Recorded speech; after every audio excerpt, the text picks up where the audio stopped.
नेपाली कविता र आख्यानका क्षेत्रमा विशेष परिचय बनाउन सफल बेन्जु शर्माको जन्म विक्रम सम्वत 2004 सालमा सुप्रसिद्ध साहित्यकार भीमनिधि तिवारीको सुपुत्रीका रूपमा काठमाडौँको डिल्ली बजारमा भएको हो।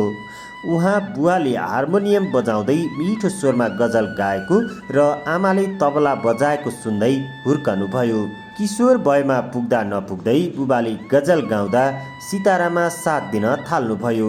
यसरी बाल्यकालदेखि नै साङ्गीतिक र साहित्यिक वातावरणमा हुर्किनुभएकी शर्माको साहित्यमा औपचारिक प्रवेश पनि 2018 सालमा रूपरेखा पत्रिकामा प्रकाशित नेपाल शीर्षकको कविताबाट भएको हो। त्यहाँदेखि आजसम्म उहाँ यस क्षेत्रमा अनवरत रूपमा समर्पित हुनुहुन्छ। यस्तो सृजनशील, सचेत र परिपक्व नागरिकको जीवनचर्या कस्तो छ त पहिला हामी त्यो बुझौँ। यात्रा बधशालाको।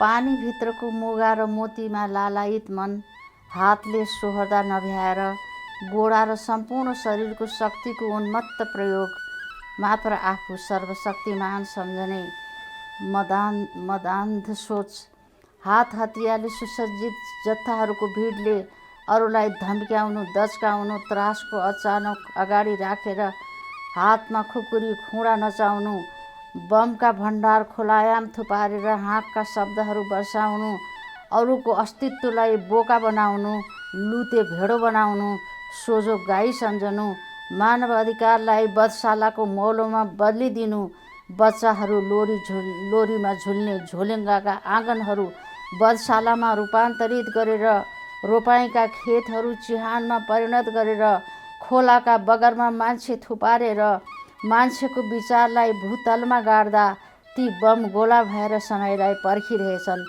प्रतिशोधको लागि। आत्महत्या गरेर मरेको 20औं शताब्दीको हिटलरको भूत 21औं शताब्दीमा फेरि बिउझाउन खोज्नु, सबैलाई दर्शक बनाएर, श्रोता बनाएर आफ्नो कुपुरुषार्थको हाँकले पृथ्वी कपाएँ भन्नु, सबैलाई घुँडा टेकाएँ भन्नु, परालका कुन्युझौँ लासहरू खात लगाउँदै जुङ्गा मुसार्नु, अलार्मको घन्टी बजेको पनि नसुन्नु वा नसुनेको बहाना गर्नु, केवल साइलक बनेर मासु तौलिरहनु, केवल साइलक बनेर मासु तौलिरहनु, हिटलर बनेर ग्यास चाम्बरहरूको निर्माण गर्नु। आज हामी विभाजित छौँ, जाति, समुदाय, लिङ्ग, वर्ग, क्षेत्र, भूगोल, धोत्रो घोक्रो फुलाइरहेछौँ, चिच्याइरहेछौँ। हामी चारैतिरबाट घेरिँदैछौँ। हामी आफ्ना हात मात्र काटिरहेका छैनौँ, गोडा मात्र ठुन्काइरहेका छैनौँ, अङ्गभङ्ग मात्र टुक्राइरहेका छैनौँ। हामी आफ्ना टाउका काटिरहेछौँ, समझ र सोच काटिरहेछौँ, बुद्धि र विवेक, एकता र सहिष्णुता, सहनशीलता, सामर्थ्य काटिरहेछौँ। विखण्डनको मट्टीतेल खन्याएर आफ्नो शरीरमा आगो लगाएर हामी नाचिरहेछौँ। यो राँके भूतको नाच पाइलामा कुनै लय छैन, सङ्गीतमा कुनै मिठास छैन, मूर्छना छैन, मधुरता छैन। नाचको उत्तेजनाले थाकेर घरभित्र पस्दा, आगोले घर स्वाहा हुँदा, बाँस र गाँस हराउँदा, लगनपछिको टिको भएर बल्ल चेत आउँदा हाम्रो सर्वस्व हरण भइसकेको हुनेछ। होस खुल्दा सबै चोरी भइसकेको हुनेछ। न टेक्ने जमिन, न समाउने हाँगो, न हेर्ने आकाश। मृत्युदण्डको कागज घाँटीमा टाँसेर, छातीमा टाँसेर बधशालातिर जाँदैछौँ। हामीलाई बिदाई गर्ने साथीभाइ छैनन्, टिकोटालो गर्ने बुढौले हात छैनन्। हामी टुक्रा टुक्रामा काटिएका हात खुट्टा लिएर आफ्ना छातीमा मृत्युदण्डका कागज टाँसेर बधशालामा जाँदैछौँ। उच्च आसनमा बसेर इसारा गरिरहेको कुनै चित्रगुप्तले देखाएको निर्देशित बाटोमा आँखामा पट्टी बाँधेर हामी लगिँदैछौँ। हामी जाँदैछौँ। अब हाम्रो आफ्नो भन्नु केही हुने छैन, कोही हुने छैन। लामो समय प्राध्यापन कर्म गरेर त्यसबाट निवृत्त भएपछि उहाँ लेखन र अध्ययनमा अझ बढी सक्रिय हुनुहुन्छ। झन्डै 6 दशक जति साहित्य साधनामा बिताउने शर्माका अहिलेसम्ममा 10वटा कृति प्रकाशित भएका छन्। उहाँका रचनामा मानिसका आन्तरिक तथा बाह्य विसङ्गतिको अभिव्यक्ति हुन्छ। विद्रोह, स्वतन्त्रता, अस्तित्वको चेतना तथा मानवीय संवेदनालाई बाणी दिइएको हुन्छ। मानव मनोदशाको सटीक चित्रण, नारी अस्मिताको खोजी र जीवनप्रतिको आशावादी दृष्टिकोण उहाँका लेखनका विशेषता हुन्। उहाँ सरल हुनुहुन्छ, सधैँ हँसिलो देखिनुहुन्छ। कला साहित्य बाहेक अन्य रुचिका विषय छैनन् उहाँका। उहाँलाई सधैँ यस्तै हँसिली, ऊर्जाशील र सृजनशील देख्न पाइरहँ, यही शुभकामना।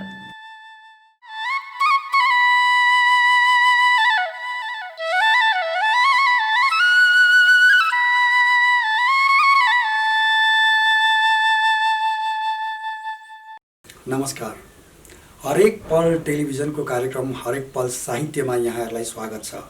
आज हामी काठमाडौँ मालीगाउँ स्थित डाक्टर बेन्जु शर्माको घर आँगनीमा आइपुगेका छौँ। उहाँका स्रष्टागत र व्यक्तिगत जीवनका विभिन्न पक्षहरूसँग सम्बन्धित विषयमा हामी कुराकानी गर्नेछौँ। आजको जीवनचर्या कार्यक्रमका लागि हामी उहाँलाई स्वागत गरौँ। साहित्यकार बेन्जु शर्माज्यू, यहाँलाई हरेक पल टेलिभिजनको कार्यक्रम हरेक पल साहित्यमा हार्दिक स्वागत छ। धन्यवाद। अहिले कस्तो किसिमले चाहिँ दिनहरू बितिरहेका छन् यहाँको? अब म त त्रिभुवन युनिभर्सिटीबाट पनि रिटायर्ड भइसकेँ र एकाडेमीको समय पनि सिद्धिसकेको छ। एकाडेमिक समय त्यो पनि सिद्धिसकेको छ र अहिले पुरै खाली अवस्थामा छु भन्नु पर्यो। तर मलाई यो यति जिन्दगीमा दौडधुप गरिएछ, आराम जस्तो अनुभव भइरहेछ। यो समय मैले चाहेकै समय नै पाएँ जस्तो भइरहेछ मलाई अहिले। अब उमेरले गर्दा पनि र अरू कुराले गर्दाखेरिमा पनि अब अहिले चाहिँ म यसै पढ्ने लेख्ने यस्तै काममा नै व्यस्त।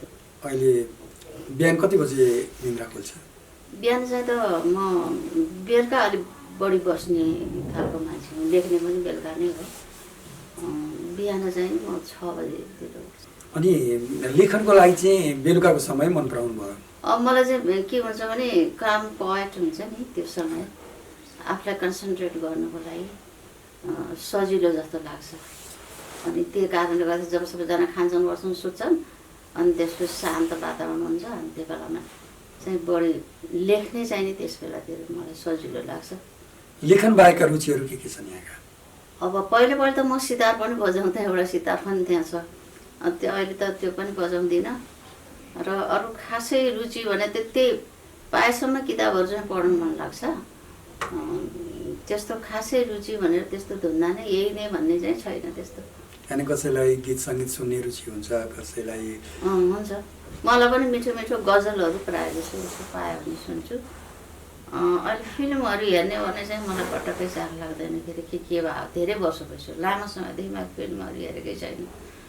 अब त्यो पनि मान्छेको टेस्टहरू भने पनि बदलिँदै जाँदो रहेछ। क्या हो, उमेर अनुसारले बदलिने हो कि अथवा कुन समयमा के मनपर्ने, कुन समयमा के मनपर्ने, त्यस्तो हुँदो रहेछ। क्या हो, अब म पहिले अमृता प्रीतमको किताब भनेपछि त्यो निस्किन पाएको छैन, कहाँबाट के कसरी खोजेर त्यो मरिहत्या गरेर पढिसक्थेँ। अनि हाम्रो दुर्सन साहब हुनुहुन्थ्यो, उहाँहरू म त एउटै डिपार्टमेन्टमा थियौँ, त्रिचन्द्र क्याम्पसमा हामी पढाउँथ्यौँ। अनि उहाँले त्यहाँ प्रकाश सगरसँग उहाँको सम्बन्ध थियो, दुर्सनजीको। उहाँले मगाइहाल्नुहुन्थ्यो त्यो किताब।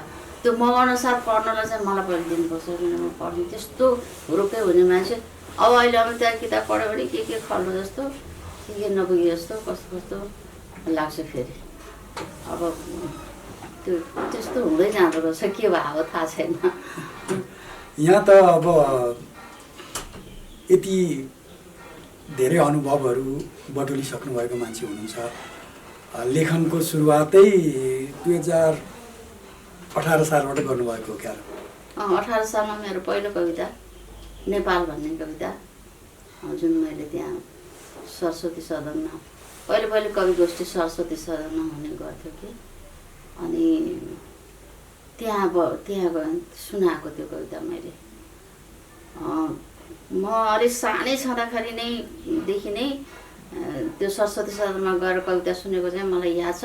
मेरो आमाले डोराउँदै लगेको, सानैदेखि नै डोराउँदै लग्यो। अनि अब यो 7 सालको परिवर्तनपछि खुब गोष्ठीहरू, त्यहाँ कवि गोष्ठीहरू हुन्थ्यो, एकदमै धेरै गोष्ठीहरू हुन्थे। अनि त्यो गोष्ठीमा त्यो हाम्रो घर चाहिँ नि दिल्ली बजार भयो, दिल्ली बजारबाट कमलादी हुँदै जानु पर्थ्यो। त्यो कमलादी यस्तो सुनसान हुन्थ्यो कि डरलाग्दो सुनसान मोटो ढुकढुक ढुकढुक गरेर त्यो सरस्वती सदन पुग्नु पर्थ्यो।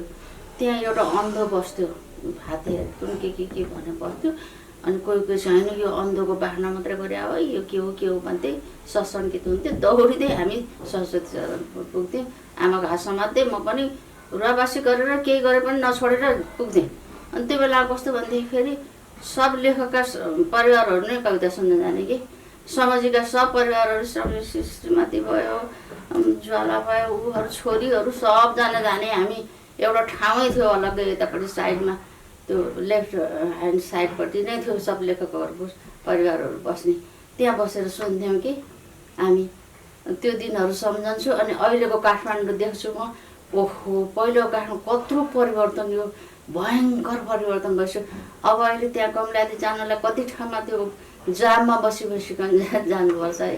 त्यो बेलाको त्यो कस्तो शून्यता, कस्तो स्तब्ध, कस्तो डरलाग्दो ठाउँ थियो त्यो। अनि त्यो नेपाल कविता जुन तपाईँले भन्नुभयो रूपरेखामा 18 सालमा छापियो, त्यो कविता चाहिँ नि मैले त्यही स्टेजमा, त्यही सरस्वती सदनमा सुनाएको। लेखनाथजी चाहिँ नि सभापतित्व ग्रहण गरेर बस्नु भएको थियो। लामो सेतो तारी अहिले पनि सम्झन्छु। अनि त्यो समजी भयो, देवकोटाजी भयो, बुबी शेरचनहरू, हामी बुवा भयो, सबैजना माथि हुनुहुन्थ्यो। हामी चाहिँ तल बसेका थियौँ। अनि मलाई नाम बोलायो, मैले गएर कविता पाठ गरेँ, त्यही नेपाल कविता। अनि एकदमै लेखनाथजीले यहाँ आऊ भन्नुभयो। कविता पाठ गरिसकेपछि अनि सुमसुमाउनु भयो, ल तिमीले कविता लेख्न नछोड है, लेखिराख है भन्नु। हस् भनेर म मञ्चबाट ओर्लिएँ। अनि भुपी शेरचनजीले चाहिँ नि एउटा एनाउन्स गर्नुभयो, त्यहाँ म पुरस्कार दिन्छु उहाँलाई, उहाँको कविता मन पऱ्यो भन्नुभयो। अनि त्यो उहाँले पछि थुप्रै किताबहरू पठाइदिनु भएको थियो। त्यो पुरस्कार किताबहरू एक ढेर किताबहरू थियो। त्यही बेलाका नेपाली साहित्यका किताबहरू थिए, ती कविताका उहाँले लेखेका अरूका पनि। यसरी भुपी शेरचनदेखि लेखनाथ पौडेलसम्म सबैको सङ्गत पाउनुभयो भनौँ। एउटा सानो उमेरको कवियत्रीको रूपमा चाहिँ नै सबैको सङ्गत पाउनुभयो, पारिजातको सङ्गत पाउनुभयो। ती संस्मरणहरू अहिले लेखिराख्नु भएको छ कि छैन? अब अहिले त खासै लेखिरहेको छैन मैले। यस्तै कुराकानीमा चाहिँ नि गरिरहेको छु, तर लेखेको चाहिँ छैन। धवणी दर्जीको आएको पनि सम्झिन्छु। धवणी दिदी म सायद 9-10 क्लासतिर पढ्थेँ त्यो बेलामा, चाहिँ अलिक ठुलो भइसक्यो अरे। अनि धवणी दर्जी आउनुभयो। अनि बुवालाई बोलाइदिनु भन्नु, बोलाएँ। अनि तल आएपछि तिमी के गर्छौ, कहाँ पढ्छौ, के हो भनेर सोध्नुभयो। म यहाँ यति क्लासमा यहाँ पढ्छु भने। ल साहित्य सुधा सुनाऊ, साहित्य सुधा पढ्नु पर्थ्यो त्यो बेला उहाँको। ल साहित्य सुधा पढ भने उहाँको त्यो अर्डर गरेको ठुलो आवाज सुनेर म त डराइहालेँ उहाँ देखेर। अनि त्यहाँ त कवितै बिर्सिएँ मैले त कवितै। अनि उहाँले आफैले पढेर सुन्नु, ल सर भनेर मजाले कविता पढेर सुनाउनु भयो। कता आनन्द। एउटा कुरा सुनिन्छ, बुवाले र तपाईँले एकैचोटि कलेजमा आइएको कि बिएको एक्जाम दिनुभएको थियो? अनि त्यति पछि आएर बुवाले किन दिनुभएको होला? होइन, उहाँलाई के भयो भनेदेखि नि मलाई पढाउनु भयो उहाँले। अब सबै नै पढाउनु भयो नि, कोर्सको किताबहरू सबै पढाउनु भयो। अनि पोएमहरू पनि सबै, इङ्ग्लिसको पनि उसको पनि सबै पढाएपछि उहाँलाई के लागेको छ भने अब यसलाई पढाउँदा सबै मैले पढि नै हालेँ, जान्थ्यौँ भन्ने लागेको छ कि उहाँलाई। अनि त्यसपछि जानिदिनु भयो उहाँले पनि, सँगसँगै जानिदिएको अहिले पनि याद छ मलाई। हामी त्रिचन्द्र क्याम्पसको यता साइन्सपट्टिको बिल्डिङमा त्यहाँ जानिदिनु गएको याद छ। उहाँले आफ्नो अलिकति ड्रेसलाई कोट छोडेर यस्तो कोट अनि कालो चस्मा लगाएर अलिक नचिनिने भएर स्टुडेन्ट भएर जानुभएको थियो उहाँ। अनि इक्जाम दिनुभयो। इक्जाम दिँदाखेरि मात्रै यस्तो कि एउटा पेपरमा त नेपालीको पेपरमा 3वटा त उहाँकै क्वेसन आएछ। त्यो पोएमको त्यो टुक्रा टुक्रा निकालेर त्यसको एक्सप्लेन गर्ने त्यो पनि आएछ।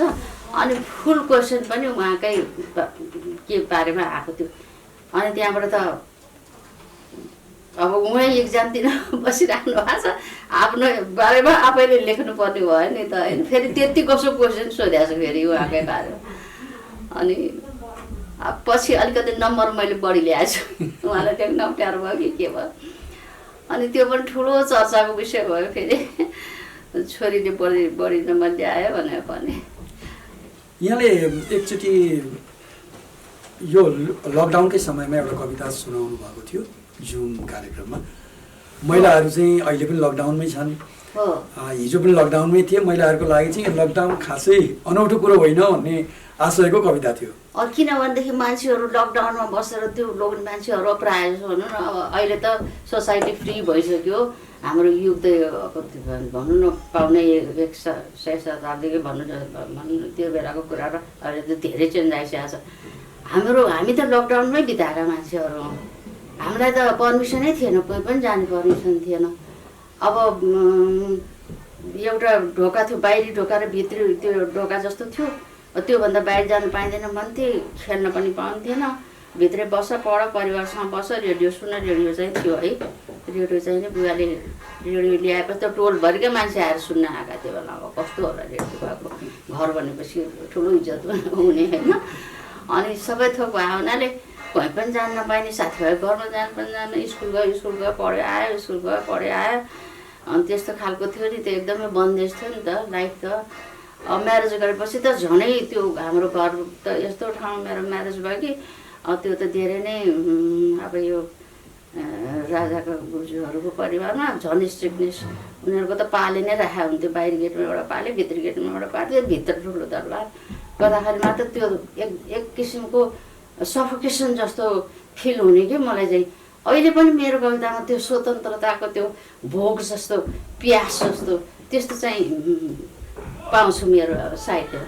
किनभनेदेखि यस्तो जिन्दगी हामीले काट्यौँ कि धेरै स्ट्रिक्ट, धेरै कोही के गर्ने हलचलै गर्न नपाउने। अब भन्छन् मान्छेहरू गाउँघरमा, कमसेकम गाउँघरमा त चराउन जान त पाउँथ्यो नि, वन जङ्गलमा गाईबस्तु चराउन जानु, त्यो फ्रिडम हुन्थ्यो एउटा उनीहरूको आफ्नो लाइफको। हामीलाई त त्यो नै थिएन नि।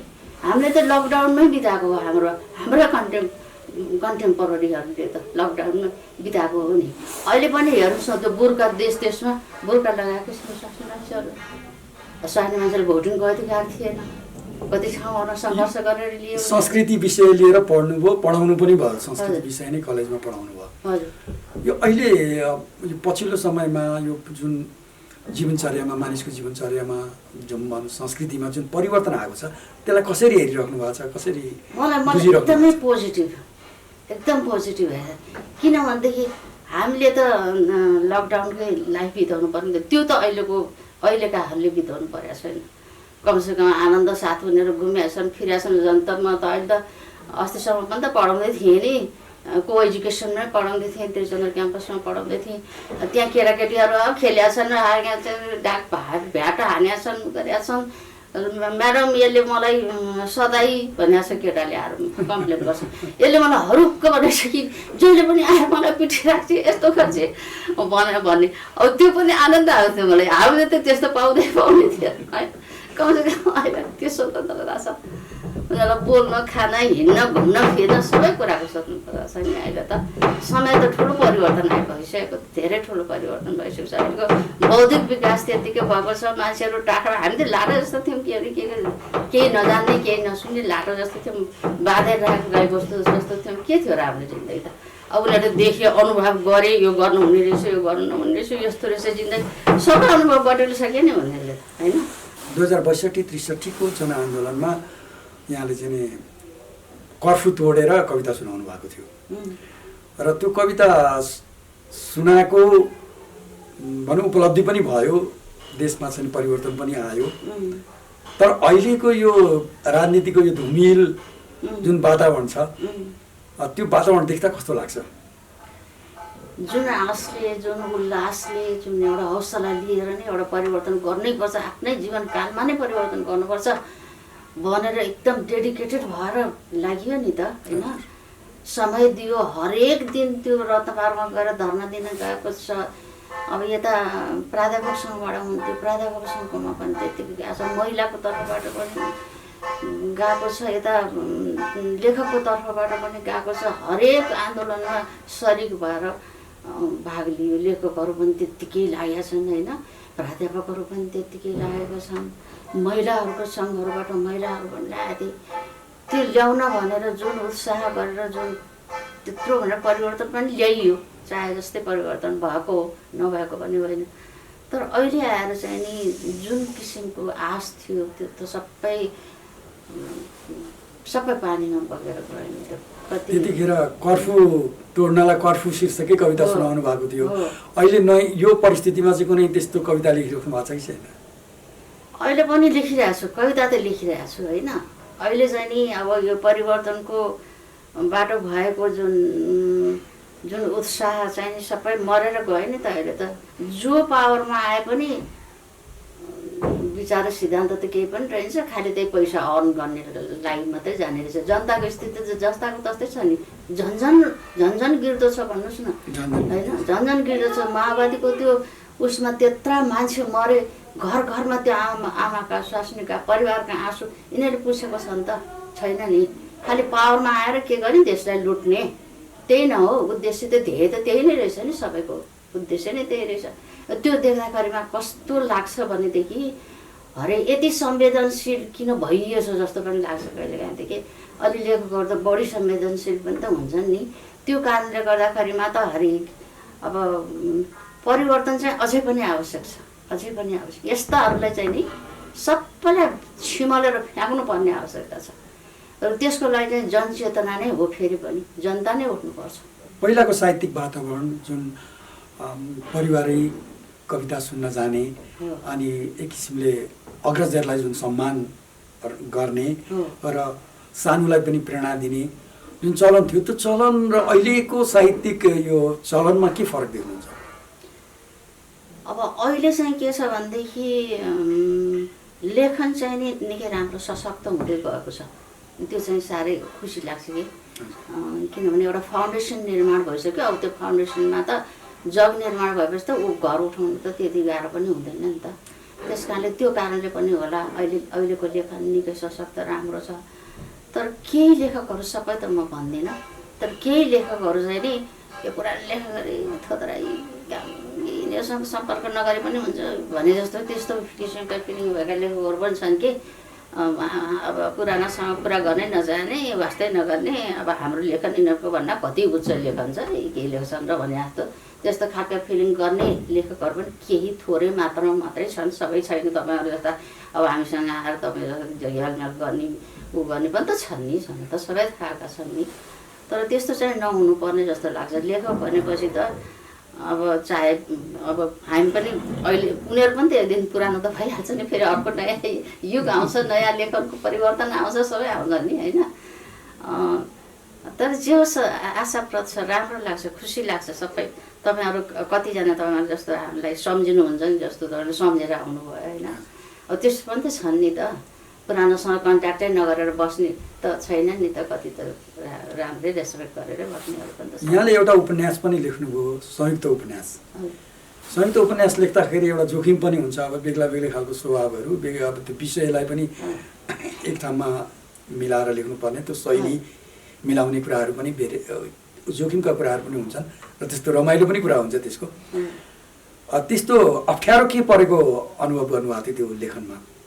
अब पहिले जुन आकाश विभाजित छ भन्ने पहिले लेखेको थियो नि, त्यसमा चाहिँ नि एउटा लेख्यो, त्यो पढ्यो, फेरि अर्को लेख्यो, त्यो गरेर उनीहरूले चाहिँ नि त्यसको विषयवस्तु त्यो के लेख्ने भन्ने एउटा सोच नबनाइकन लेखेको थियो र त्यो विभाजितै जस्तै भयो। त्यो त्यस्तै प्रायः जस्तो सबैले त्यसै नै भन्छन् कि त्यो त्यति भएन, सलिड खालको भएन भन्छन्।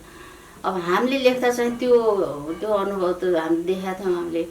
अनि हामीले चाहिँ नि बसेर विषयवस्तुमाथि छलफल गरेर पात्रहरूको भाग लगाएर यो पात्रहरूलाई लेख्ने भनेर त्यसरी लेखेको हुनाले त्यो चाहिँ नि सफल भयो। त्यस्तो लेख्दाखेरिमा अप्ठ्यारो पनि फिल भएन, किनभने मेरो पात्र यो हो, मैले यो पात्रलाई लिएर लेखेको पनि पहिले लेखेको पात्रको पढ्यो, अनि त्यो अनुसारले त्यो आफ्नो पात्रलाई लिएर गयो। अनि फेरि अर्को पाला आउँछ, उसले त्यो पढ्छ, फेरि आफ्नो पात्रलाई लिएर लेखेर जान्छ। अनि त्यस्तो किसिमले भावनाले लेख्दा पनि अप्ठ्यारो भएन, रमाइलो भयो र सफलै भयो। अहिले त कति एडिसन गइसक्यो पनि, साधारण छापिराखेको अहिले एक्जिबिसनमा देख्छु म। तपाईँले धेरै कथाहरू लेख्नु भएको छ, ती कथाहरूमध्ये आफूलाई मनपर्ने पात्र चाहिँ कुन हो र किन? त्यस्तो चाहिँ त भन्न गाह्रो छ। यही पात्र र किन अब प्रायः जसो आफूलाई कति एक्सप्रेस गर्न सकिएको हुन्छ। यो म लेख्छु भनेर बसेपछि त्यो लेख्न खोजेको कुरालाई राम्ररी एक्सप्रेस गर्न सकिएको छ भने चाहिँ सन्तुष्ट हुन्छ नि, आफूलाई लेख्दा पनि सन्तुष्ट हुन्छ। अब कति चाहिने अलिकति पुगेको छैन, अब कहाँनिर नपुगेको कसरी राख्ने, अब हस् त्यतिकै छोडिदियो भने त्यस्तो हुन्छ। त्यस कारण यही पात्र यही नै ऊ भन्ने चाहिँ त्यस्तो खास छैन। कति सबै लेखेको कुराहरू सबै नै एकदम राम्रो पनि नहुन पनि सक्छ र कति राम्रो पनि हुन्छ। सिर्जना गरिराख्नु भएको कृति कुन हो? कृति भन्नाले कुनै रचना अथवा कुनै पाण्डुलिपि तयारी गरिराख्नु भएको छ कि यो पछिल्लो समयमा? अब मैले अहिले एउटा पुरानो पाण्डुलिपिहरू पनि अहिले चाहिँ फुर्सद भएको हुनाले आफ्ना लेखहरू कहाँ कहाँ छापिएछन्, के भएछन्, अलिअलि त्यो पनि खोजी गर्दैछु। अन्तर्वार्ताहरू छापेको अलिअलि कटिङ सटिङ राखेको त्यो पनि यसो निकालेर राख्दैछु। अब धेरै त छैन, अलिअलि जति थियो आफूसँग त्यति राख्दैछु। अब त्यसै गरी लेखहरू पनि कहाँ कहाँ लेखेका छन्, के लेखेर अब आफूलाई केही यादै छैन। फेरि मेमोरी त्यस्तो सार्प पनि छैन मेरो। अनि त्यसले गर्दाखेरिमा कति कुराहरू शिव रेग्मीजी अहिले जानुभयो, उहाँलाई सम्झिँदा दुःख लाग्छ मलाई। अहिले पनि पत्ता लगाउनुहुन्थ्यो, एभेन्जू चाहिँ तुरुन्तै फोन गर्नु, तपाईँकोले त यहाँ फेला पारेँ मैले, यस्तो फेला पारेँ भने राख्नुहोस् है म लिन आउँछु भन्थेँ। अनि कति त त्यस्तो पनि भयो। पिँडालीजीको बारेमा तपाईँले लेख्नु भएको रहेछ नि, पिँडाली विशेषाङ्कमा रहेछ भन्नु, मैले पिँडालीजीको बारेमा लेखेकै छैन, कहाँ लेख्नु भने मैले ल छ लेखेकै छ यहाँ, तपाईँले छैन भन्नुहुन्छ रहेछ लेख्न भन्दैपछि उहाँले दिनुभयो। अब त्यस्ता कुराहरू पनि यसो खोज्दैछु। र एउटा चाहिँ नि यो के भनेदेखि पहिले म चाहिँ नि बुवाको इच्छा चाहिँ के थियो भनेदेखि यो नाटककार होस् भन्ने थियो। उहाँले तिमी नाटक लेख भन्नुहुन्थ्यो मलाई, किन भने हो त्यो पनि थाहा छैन। उहाँलाई पनि आफैलाई पनि नाटक लेख्ने एउटा जुन इच्छा थियो नि, पछिल्लो समयमा उहाँले नाटकहरूमै कन्सन्ट्रेट हुनुभएको थियो। कथाहरू लेख्नु छोडेर नाटक गर्न लेखिरहनु भएको थियो। मलाई पनि नाटक लेख भन्नुभएको थियो। अनि म हुन्छ भने एकाङ्कीहरू लेख्थेँ। त्यो बेला म एकाङ्कीहरू लेख्थेँ र रेडियोमा चाहिँ नि अब त्यो बेलाको प्रसारको माध्यम भने त त्यही रेडियो नेपाल त हो नि, अरू के थियो र। अनि त्यहाँ प्रसार हुन्थ्यो, थुप्रै प्रसारित भए त्यहाँ त कति भए। अनि दिनको दिउँसै पनि त्यो एकाङ्कीहरू आइरहन्थ्यो, बिहान त्यो बेला पनि आइरहन्थ्यो, जहिले पनि बजिरहेको सुन्थेँ, कहाँ हिँड्दा ओर्दा पनि सुनिरहेको हुन्थेँ, त्यस्तो थियो। अनि त्यो एकाङ्कीहरू अब सबै त छँदै छैन, कहाँ गए त्यो हावामा उडे गए छैन। अब त्यसै गरेर अरू कतै प्रकाशित भएका रहेछन्। अब त्यो प्रकाशित भएको चाहिँ मैले खोजखमेल गरेँ, उहाँले पनि शिवजीले पनि हेल्प गर्नुभयो र मैले खोज्दाखेरिमा पाउन सकिनँ। कुन पत्रिकामा छापेको त्यो पनि थाहा छैन, एकाङ्कीको नाम के हो त्यो पनि थाहा छैन, केही थाहै छैन। अलिअलि आफूसँग पत्रिका रहेछन्, त्यसमा छापेर जम्मा 8वटा मैले पत्ता लगाउन सकेँ र यो 8वटाको चाहिँ एउटा सङ्ग्रह अहिले मैले निकालेको छु। यो नयाँ सङ्ग्रह, यो नयाँ सङ्ग्रह भर्खरै निस्केको हो। मैले अब विमोचन पनि यो कोरोनामा गर्ने कुरा पनि आयो, एकदम विमोचन गर्दा पनि गर्दिनँ, कुनै किताब विमोचन गरेको पनि छैन। अनि यो चाहिँ नि भर्खरै निस्केको छ, मैले रत्न पुस्तकमा लिएको छु यो गर्नको लागि। अनि यो एउटा निकालेँ, अरू पनि त्यस्तै निकाल्न भनेर खोजिरहेको छु। बुवासँगको कुरा त आए, बुवा पनि लेखक एउटा प्रसिद्ध एउटा त्यो समयको एकदमै सक्रिय लेखक पनि, सृजनशील लेखक। त्यो बेलाको त सबभन्दा धेरै लेख्ने लेखक पनि उहाँले हो।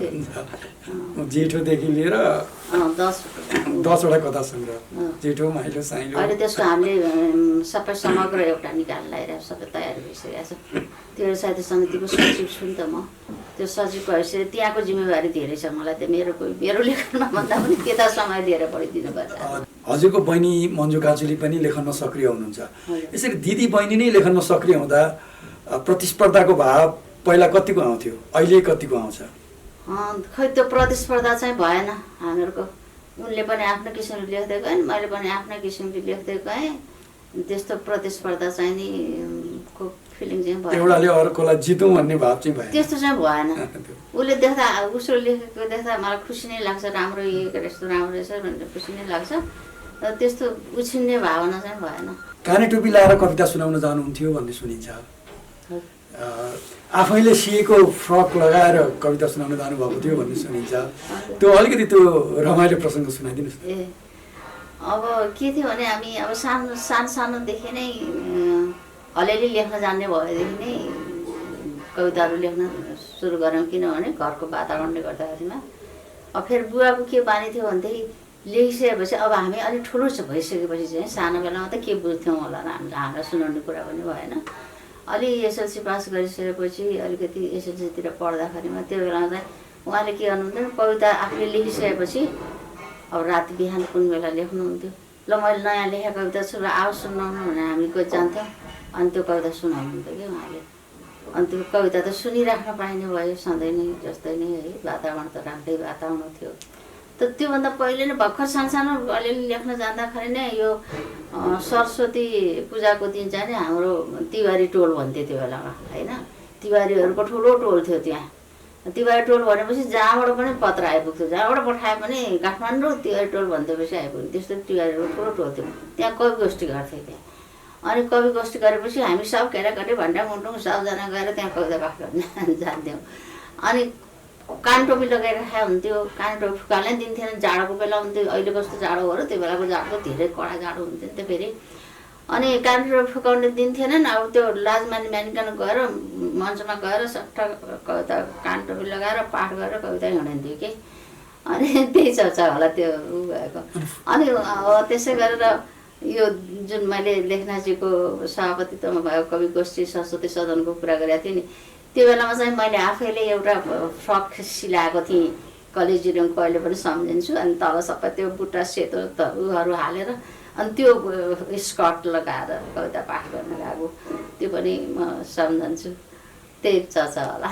आफै फ्रक सिलाउन जान्नुहुन्थ्यो आफै? म अहिले पनि लुगाहरू सिउँछु नि त। लुगाहरू त मैले त ट्रेनिङ नै लिएँ नि पछि। पहिले चाहिँ नि हाम्रो घरको बाहिर त्यहाँ सुजीकार बस्थ्यो। बुवाले दिउँसो के यताउति जाने होइन, ऊ त्यहाँ गएर त्यसलाई सिकाइदिनु। सङ्गीतको रुचि पनि खुबै छ भन्ने सुनेको।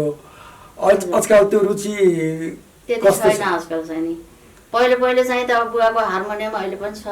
उहाँले अब हार्मोनियम बजाउनुहुन्थ्यो, आमाले तबला बजाउनुहुन्थ्यो होइन। अनि उहाँले गजलहरू गाउनुहुन्थ्यो, उहाँका आफ्ना गजलहरू थिए है। उहाँको स्वर एकदम मिठो थियो, बुवाको स्वर असाध्यै मिठो थियो। अनि उहाँले गाउँथ्यो, हामी चारैतिर बसेर मग्न भएर त्यो गजल सुनेर बस्थ्यौँ। सबैजना बसेर चारैतिर वरिपरि हार्मोनियमको वरिपरि बसेर सुन्थ्यौँ कि। अनि मेरो सानो भाइ त अनि रुँदा फकाउन सकिएन भने अनि हार्मोनियम बजाइदिएपछि लट्ठ पर सुत्थ्यो, ऊ त निलम्थ्यो। त्यस्तो वातावरण थियो हाम्रो घरको। तपाईँ पनि केही बजाउनुहुन्थ्यो होला नि त? म सितार बजाउँथेँ।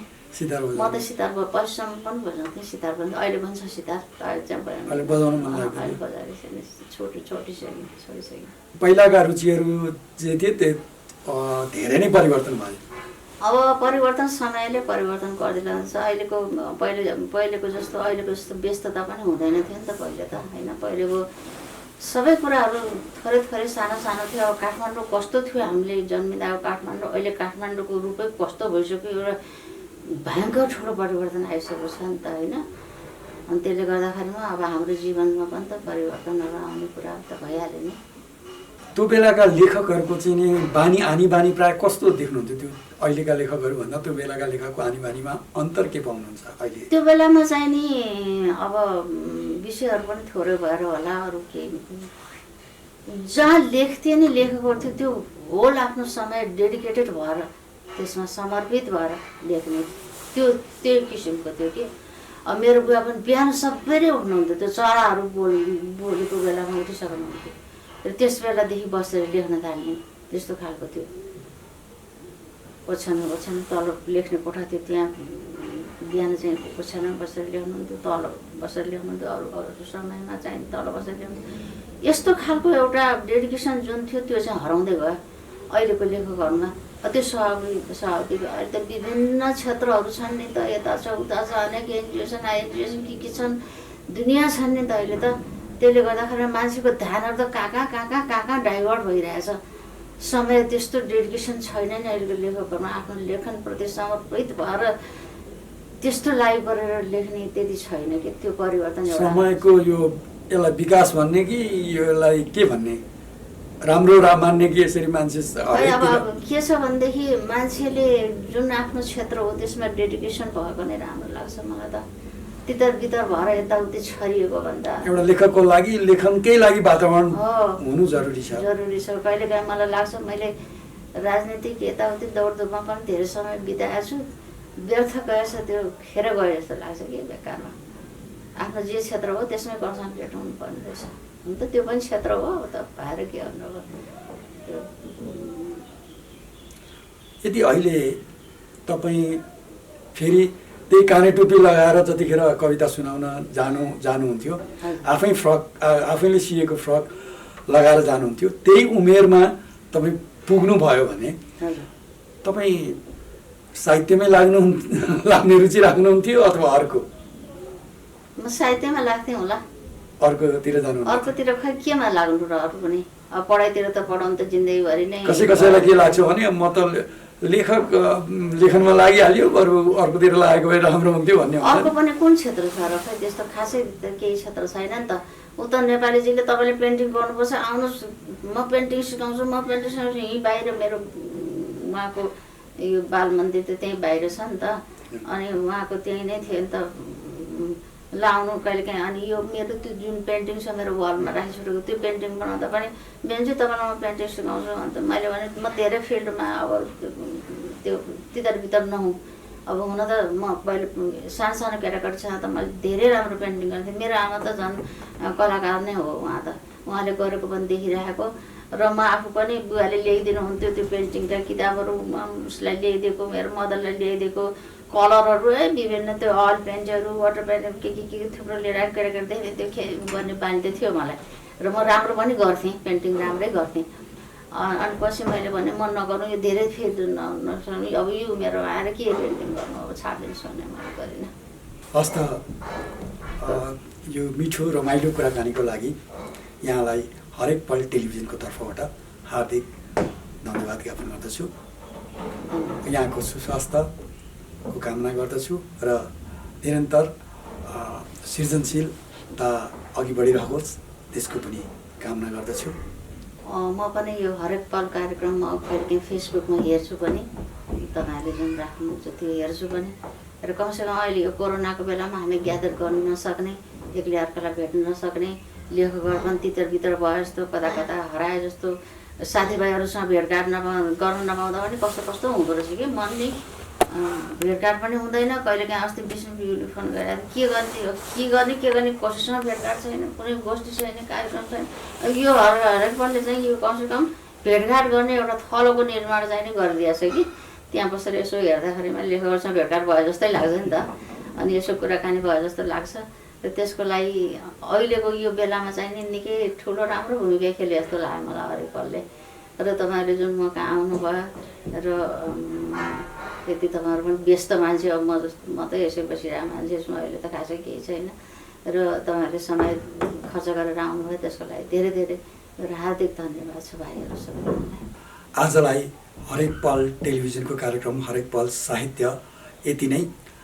आगामी हप्ता अर्को नयाँ स्रष्टासँगको जीवनचर्या सम्वादलाई लिएर हामी फेरि आउनेछौँ। त्यतिन्जेलसम्मलाई बिदा दिनुहोस्।